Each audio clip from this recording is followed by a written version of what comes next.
everyone! How's your day today?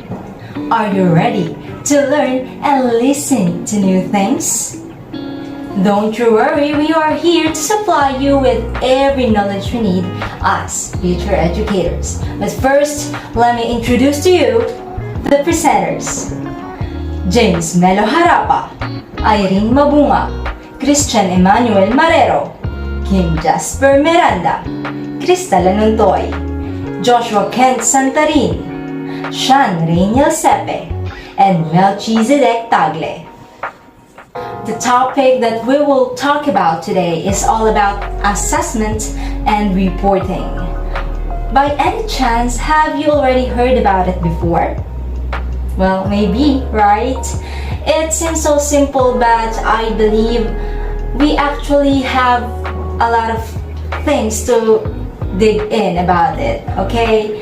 Of course, as we need to go on right now, these are some of the objectives that we need to meet at the end of this video. Objective number 1, explain the meaning of the term assessment. Objective number 2, compare diagnostic, formative, and summative assessment strategies. And objective number 3, observe how teachers use different assessment strategies inside the classroom. Are you ready to dig in? Well, wait a second. Let me give you first the 5 subtopics we have for the assessment and reporting topic, okay? First one, we have the design, selection, organization, and utilization of assessment strategies. Second, we have the monitoring and evaluation of learners' progress and achievement.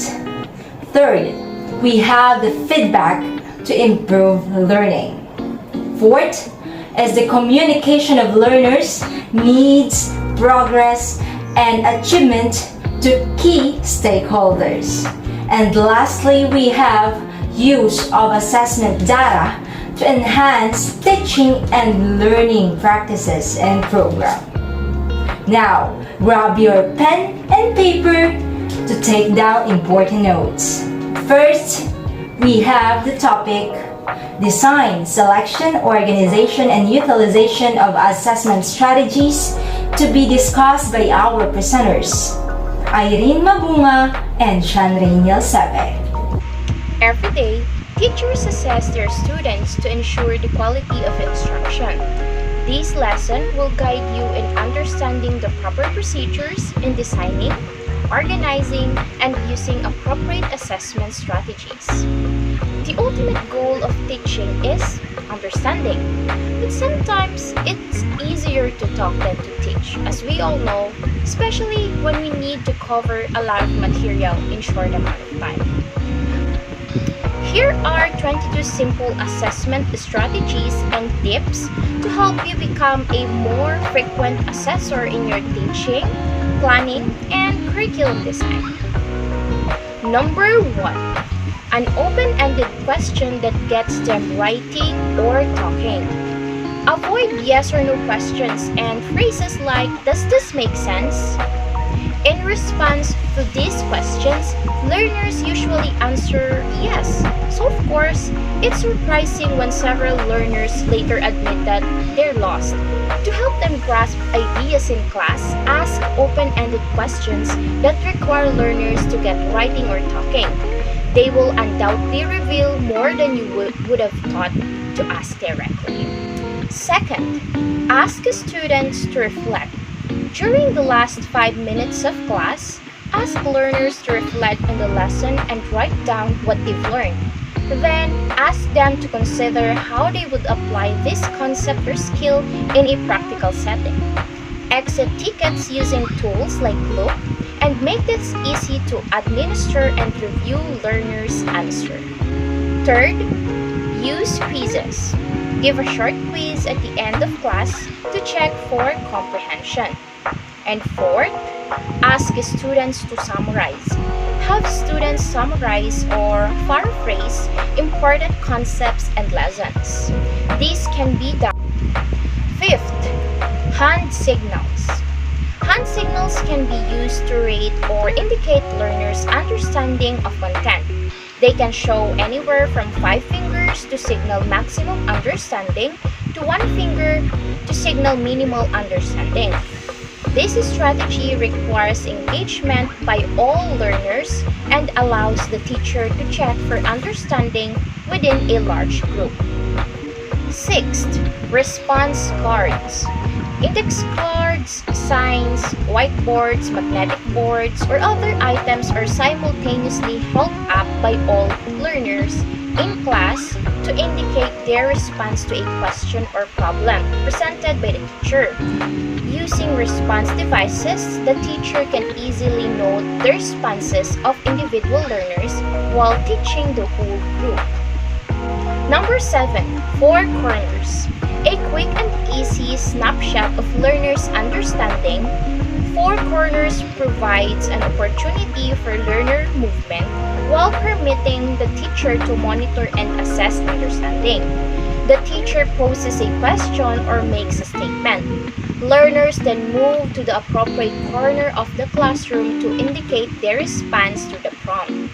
For example, the corner choices might include I strongly agree, I strongly disagree, I agree somewhat, and I am not sure. Number 8. Think, pair, share. Learners take a few minutes to think about the question or prompt. Next, they pair with a designated partner to compare thoughts before sharing with the whole class. Number 9. Choral reading. Learners mark text to identify a particular concept and chime in, reading the marked text aloud in unison with the teacher. This strategy helps them develop fluency, differentiate between the reading of statements and questions, and practice phrasing, pacing, and reading dialogue. Number 10. One question quiz. Ask a single focused question with a specific goal that can be answered within a minute or 2. You can quickly scan the written responses to assess learners' understanding. 11. Socratic seminar.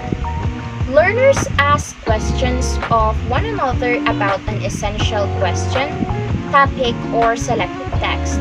The questions initiate a conversation that continues with a series of responses and additional questions.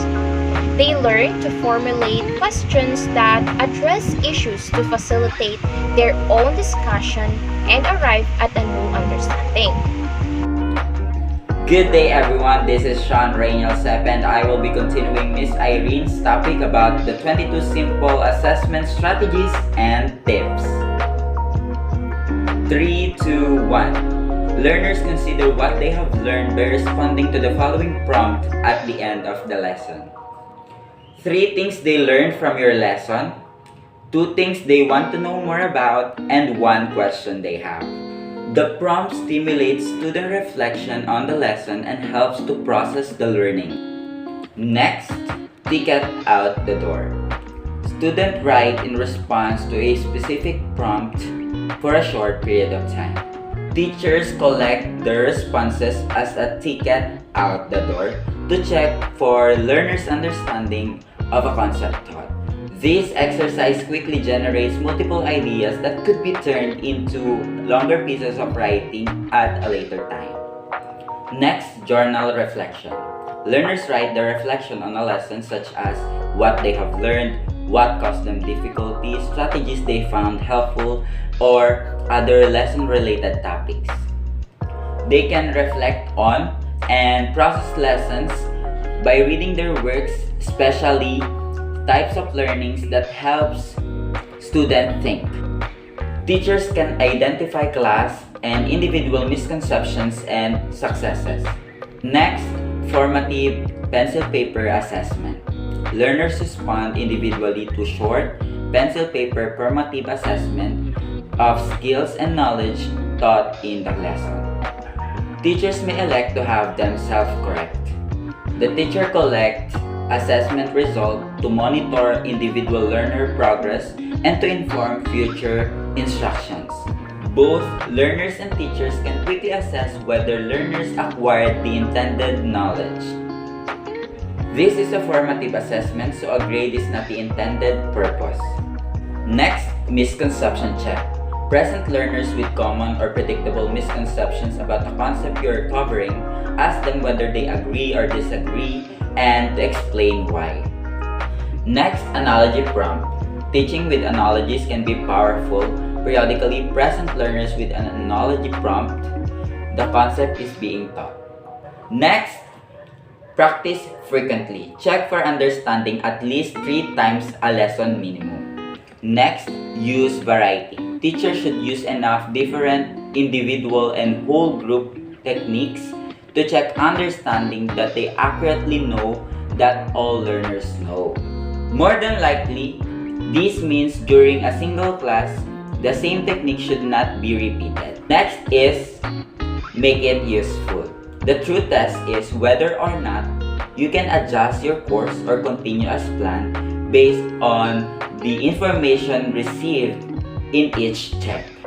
Next is peer instruction. Perhaps the most accurate way to check for understanding is to have one learner to teach a peer what she's learned. If she can do that successfully, it is clear that she understands your lesson.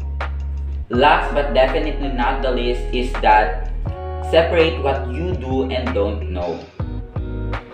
Whether making a T-chart, drawing a concept map, or using some other means, have the learners not simply list what they think they know, but what they don't know as well. The goal isn't for them to be precise and complete in their self-evaluation. The goal is for you to gain insight as to what they do and don't know, and seeing what they can even begin to articulate on their own is an excellent starting point here. In-Depth Ed Order number 8 series of 2015, assessment is a continuous process of identifying, gathering, organizing, and interpreting quantitative and qualitative information about what learners know and can do. Indeed, the objective and subjective information accumulated from various assessments is value. In designing and utilizing an assessment strategy, the teacher must know the purpose of assessment. There are 3 ways to assess students' learning according to the purpose, according to Udemy.com. First is diagnostic assessment. Diagnostic assessment is given at the beginning of a school year or at the beginning of a new unit of study. This assessment strategy attempts to quantify what students already know about a topic. Second is formative assessment. Formative assessment is given throughout the learning process. This assessment strategy seeks to determine how learners are progressing through a certain learning goal. Third is summative assessment. Summative assessment is given at the end of the school year or unit.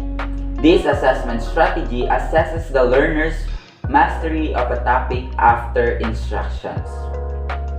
Through the use of various assessment strategies in our learning episodes, we can ensure that we hone not only the cognitive domain, but also the affective and psychomotor domains, which will result in the holistic learning and development of the learners. Lesson 2. Monitoring and evaluation of learners' progress and achievement. So, monitoring the learners' progress is a vital element of a high-quality education. This is why this lesson will guide us to understand deeply the importance of monitoring the learner's learning, progress, and achievement. So, the objectives of this lesson will be discuss the meaning of the monitoring the learner's progress. Next one will be observe how the teachers monitor the students' progress in the class. And third, and the last that we have is to observe how the teacher evaluates the learner's achievement. Starting off, monitoring includes the continuous assessment of program based on early detailed information on the progress or either the delay of the ongoing assessed activities. While the evaluation, on the other hand, includes or involves the examination of the relevance, the effectiveness, efficiency, as well as the impact of the activities in the light of specified objectives given. Or to tell you in a simpler manner, monitoring means keeping track of what you are doing as a facilitator or as a teacher while you are doing the teaching, so that you can take corrective and immediate action if necessary. Then, the evaluation means finding out if you have achieved the effect on the learners that you have said you would achieve after you have finished implementing different variety of activities. Assessment for the purpose of improving the students' learning is best understood as an ongoing process that arises out of the interaction between teaching and the learning. It involves the focused and timely gathering, analysis, interpretation, and use of information that can provide as evidence of students' progress. Monitoring enables three things: the teacher to understand what is it that a student is actually learning. It also enables the student to receive feedback that can enhance their learning. And lastly, it enables the teachers to address the gaps in understanding the plan further learning. Monitoring is viewed by Cotton in year 1988 as activities pursued by the teacher to keep track of the learner's learning for purposes of making instructional decisions as well as providing feedback on them on their progress. Teachers carefully monitor the learner's learning and progress through the following: questioning the learners during classroom discussions to check their understanding of the material being taught.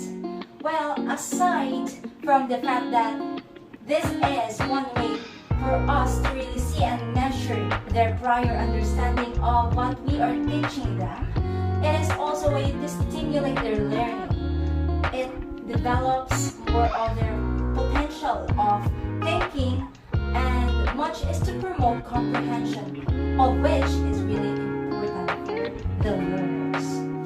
Second, we have going around the classroom during seat work and engaging in one-on-one contact with the learners about their work. Well, because through this we can do a more thorough and actual observations, as we can have a direct and more personal contact with our learners through engaging with them. Not only it creates an opportunity to build rapport with them that leads to a much healthier classroom environment, but also help us to do our monitoring to keep them on track. The third one is assigning, collecting, and correcting homework and report grades, as these are already on their literal manner. As part of assessment portion, this is an accumulated data that keeping a teacher to be updated and informed of the learner's process and learning itself. Fourth one, we have conducting periodic reviews with learners, and this is to confirm their grasp of their learning material, and as well to identify gaps in their knowledge and understanding. So it sounds like very solitary, right? On this, it may be in form of sit works, quizzes, or just a random classroom forum discussion, so that the teacher can do the monitoring, can do the measuring, and afterwards oversee if there are lapses that should be supplemented hand to hand, so that the progress of the students' learning won't be stagnant. Fifth, administering and correcting tests and record scores as well as it is being set. And sixth one, and the last one, reviewing learner performances data and using this data to make the needed adjustment in instruction. Because as I have already mentioned a while ago, we, the teachers, the ones that's capable to fill the gaps that are needed to be filled accordingly. So upon doing so, it will help us do cautionary measures to get the learners fit walking through the progress as it's needed to be that way. Therefore, be it said that continuous monitoring of the learner's progress inside the classroom has many benefits. As we should know, by doing this, teachers collect useful data, improve instruction, ensure achievement of every of the learners, and identify students at risk.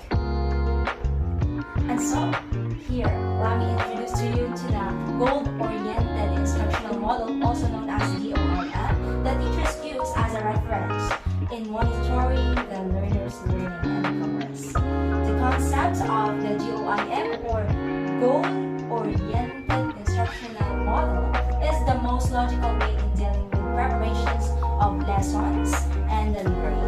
It provides the proper segment for the formulation of objectives that will help establish the logical purposes of the lessons to be delivered. Furthermore, it presents an inventory of prerequisite or required skills from the students to facilitate learning and absorption up to the choices of instructional modalities. Finally, it provides an avenue for a careful evaluation of results among the students, and appropriate decision has to be made in order to move on and progress with the lesson.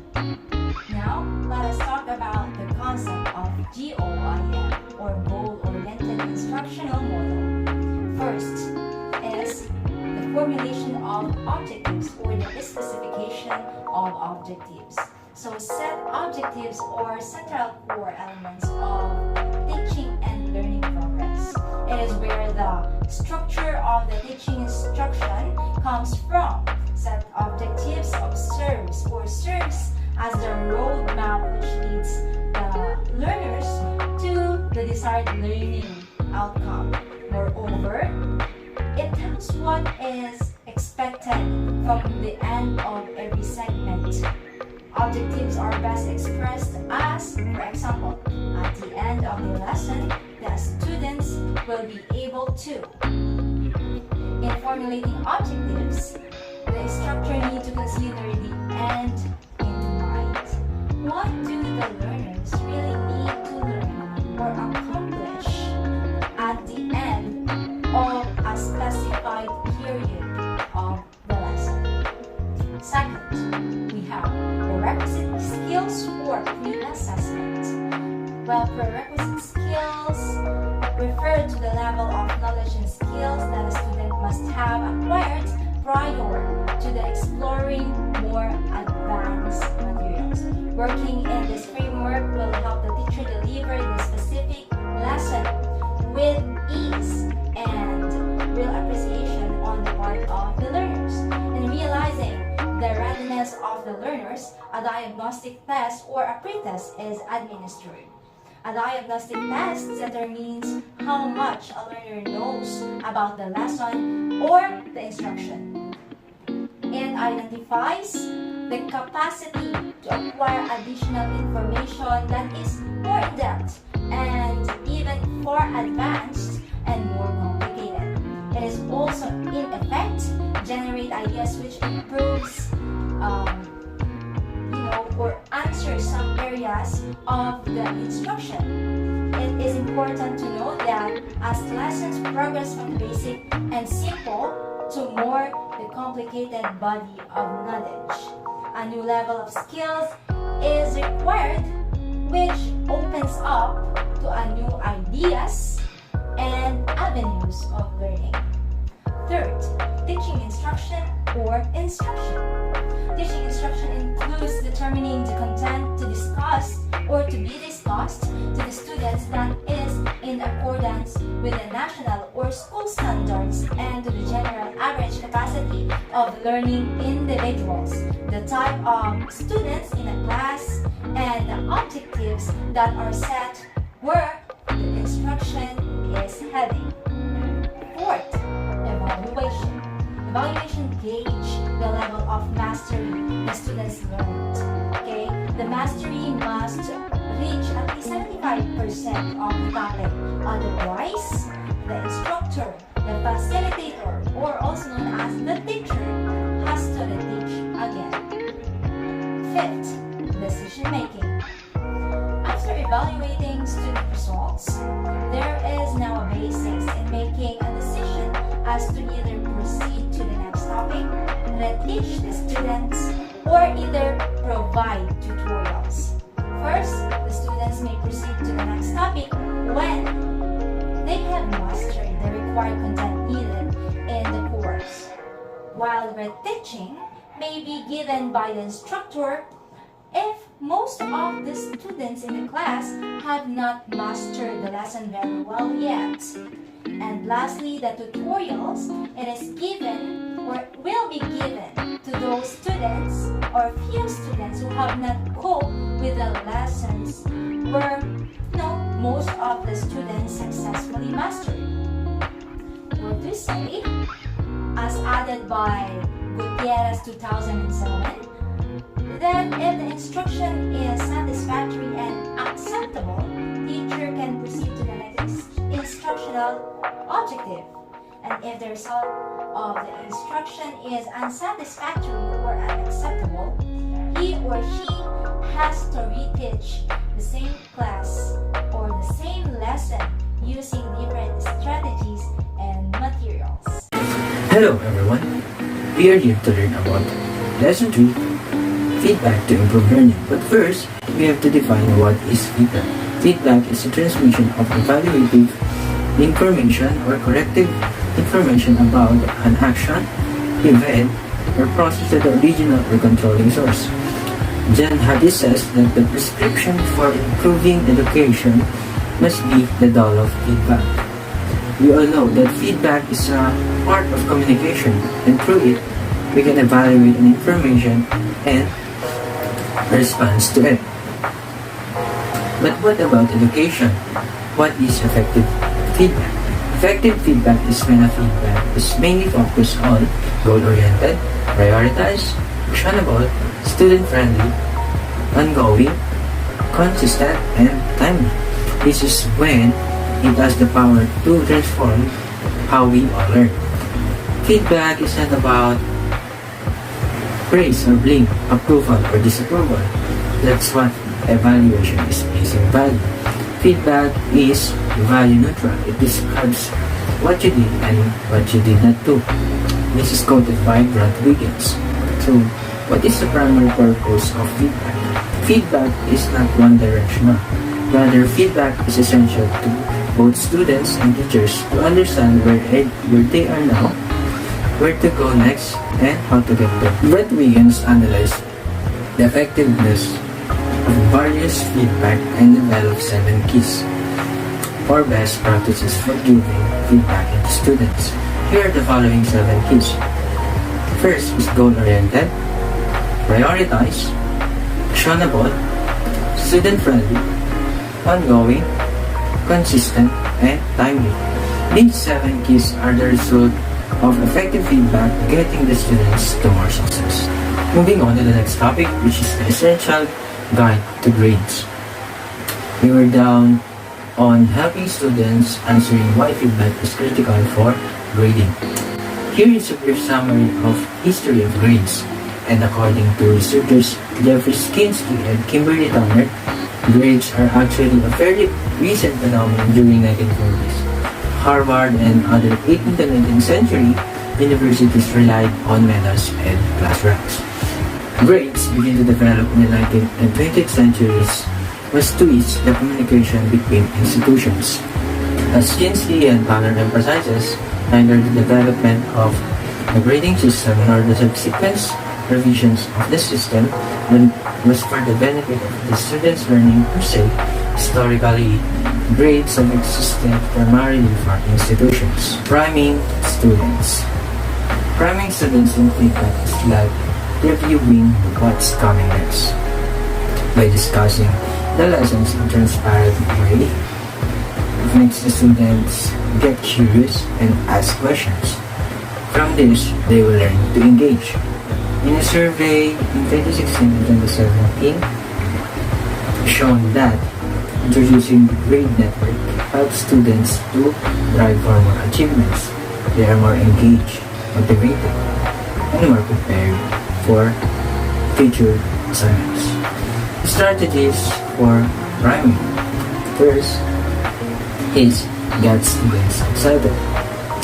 Then introduce the graders, share their profile, review the student report to understand how feedback will be delivered or received.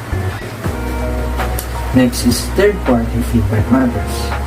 It explains the benefits and importance of third-party feedback. Last is the Q&A. Saves questions for students. The next topic is feedback in action.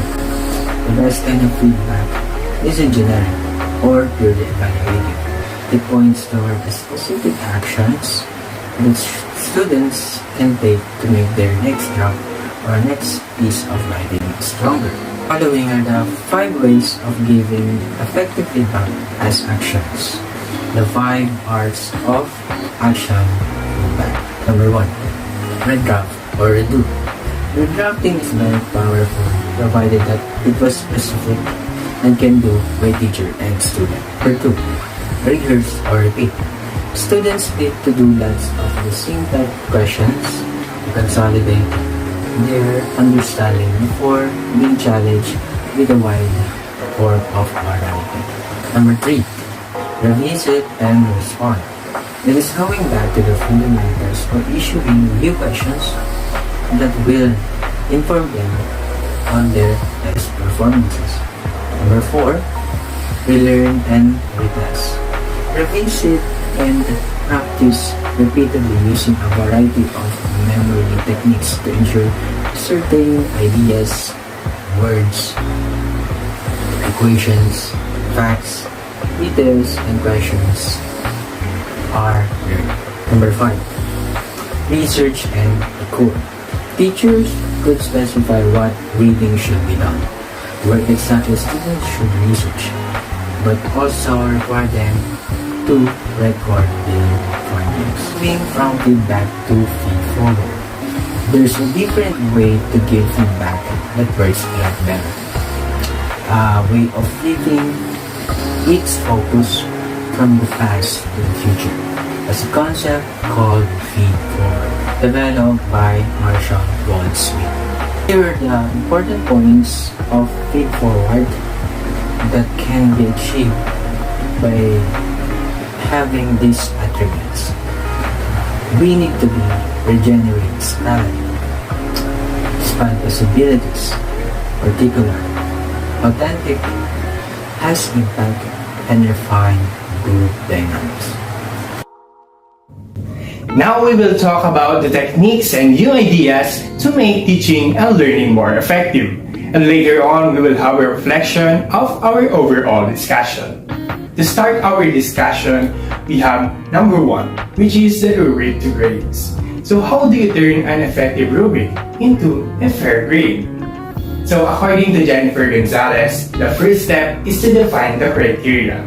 Second, distribute the points. Third, share the rubric with students ahead of time.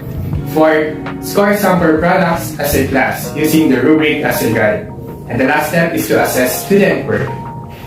Note that we can have another step, which is for assessing, to give our students a chance to improve or resubmit their work to achieve the criteria.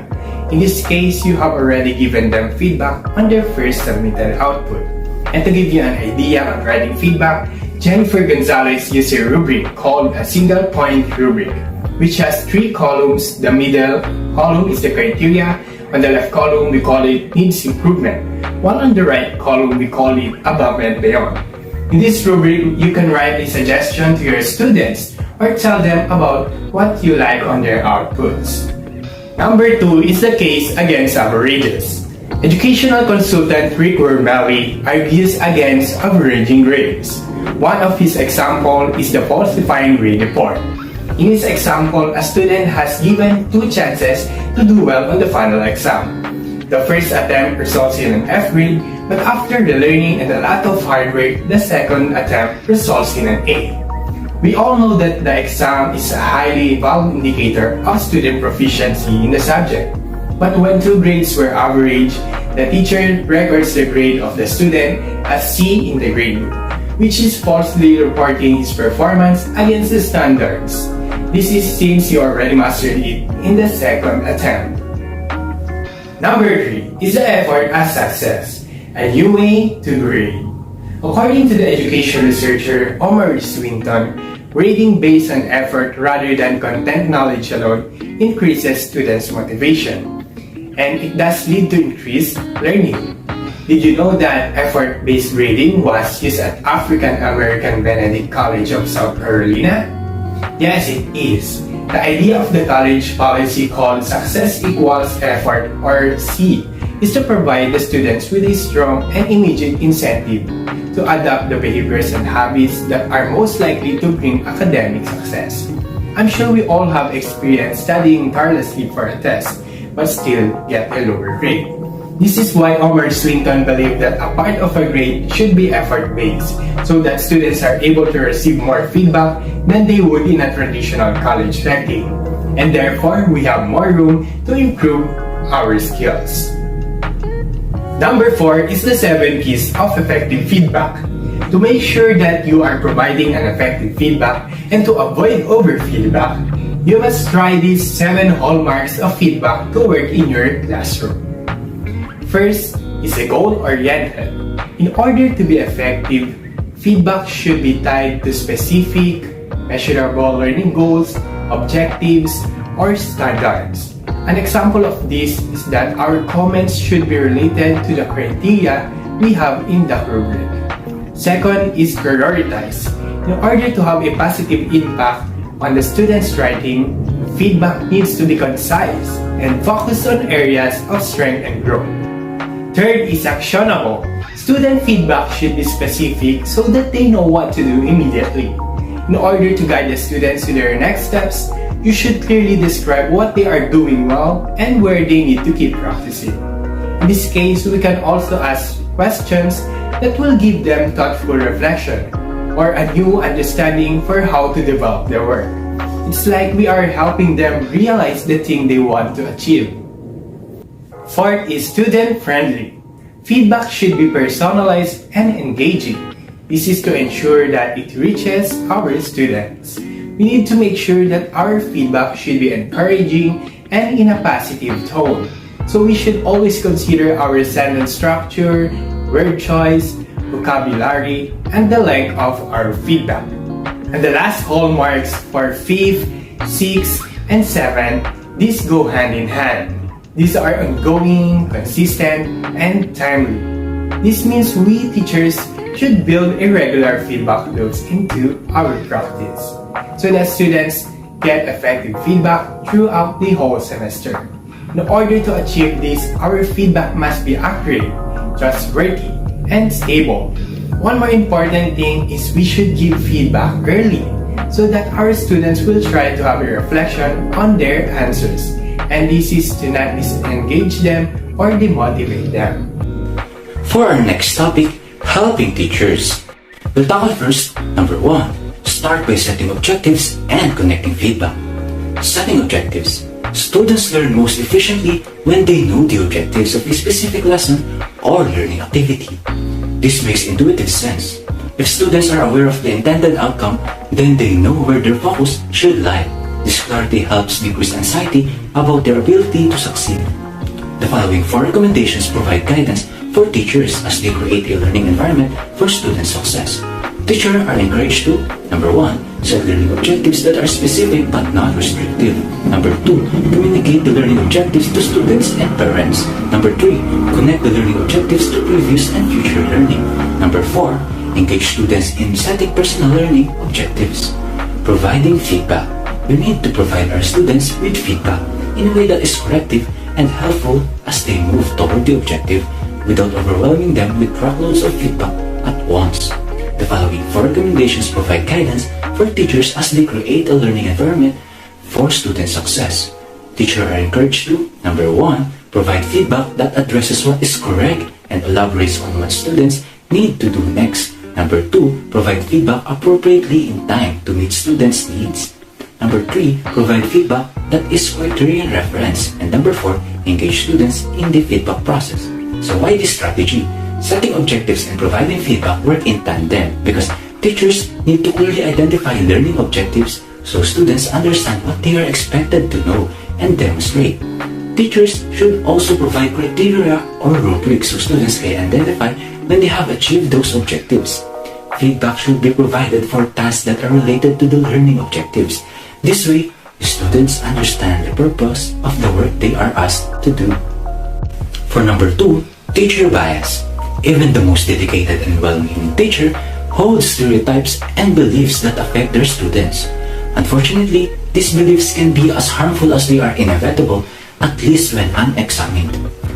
When discussing inequality in the classroom, it's tempting to focus on external factors like socioeconomic status or educational tools like rubrics. It's more uncomfortable to tackle a topic like teacher bias. After all, no one wants to think they are biased, particularly not people who devote their time, money, and energy to teaching the next generation. Eliminating teacher bias. Teacher could ask their students to write their names on the back of their papers rather than at the top or have students turn their papers and electronically with student ID numbers rather than names. However, these methods involve complete student compliance which is difficult to achieve and may add time to the reading process which already overburdens most teachers. There are many other ways to decrease teacher bias in the classroom from hiring process all the way to lesson plans. And as Teacher Magazine points out, when it comes to preventing bias, the less you know about the individual, the better. For number 3, how to give good feedback without burning out. So there are 3 advice from Carol Jagos, the author of the book. So number 1, comment, don't correct.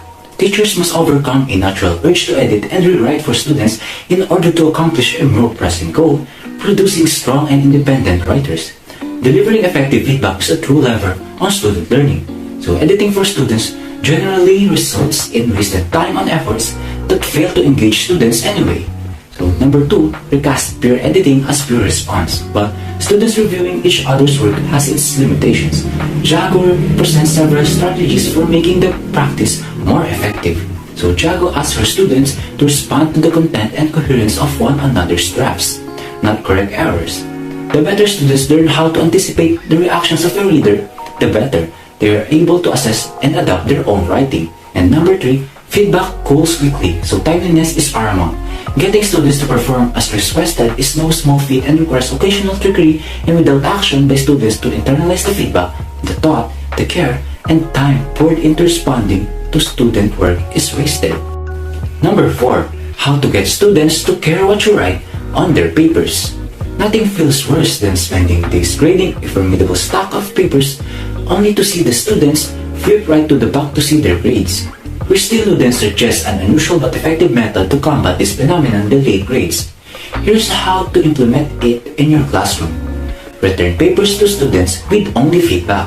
Delay the delivery of the actual grade so student focus moves from the grade to the feedback. The simple act of delaying the grade meant that students had to think about their writing. They had to read their own writing after a few weeks away from it and digest our comments, which allowed them to better recognize what they did well or not so well. The response from the students was extremely positive. They understood the benefit of reading their essays and paying attention to the feedback. What a bright day! Hi! By the way, it's Teacher James Melo from BBTLED ICT 42, and for today I will be sharing to you some ideas about Lesson 4, which is about communication of learners' needs, progress, and achievement to the key. So I think you guys are ready. And without any further ado, let's get started. At the back of your mind, I know you're asking, what are the objectives for today's lesson? And luckily, I am here to answer that. So it's very simple. First, I will discuss the importance of communicating the learner's needs to their parents. Next, I will tell you what is a narrative report, how to do a narrative report, and what is an example of a narrative report of a parent-teacher conference. Third is I will explain how the teacher communicates the learner's achievement. And that's all. So I have a question. Who are the stakeholders for you? Well, to answer that myself, the stakeholders are the pupils, parents, teachers, administrators, and community that have the ultimate aim of helping all our children achieve the desired outcomes of education. A stakeholder is anyone who is involved in the welfare and success of a school. Note that learning will not be successful without the help and cooperation of the key stakeholders, which are the parents or guardians. So just to give you a brief background, according to the Code of Ethics for Professional Teachers, every teacher shall inform the parents through proper authorities about the progress and deficiencies of the learners under him or her, and exercising utmost candor and tact in pointing out the learner's deficiencies, and in seeking the parents' cooperation, of course, for the learner's proper guidance and improvement.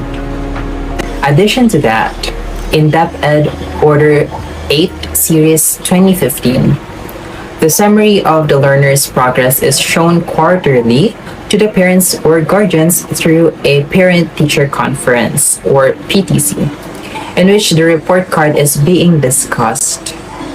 And a parent-teacher conference is conducted every grading period to ensure the effective communication of the learner's needs and progress to the key stakeholders.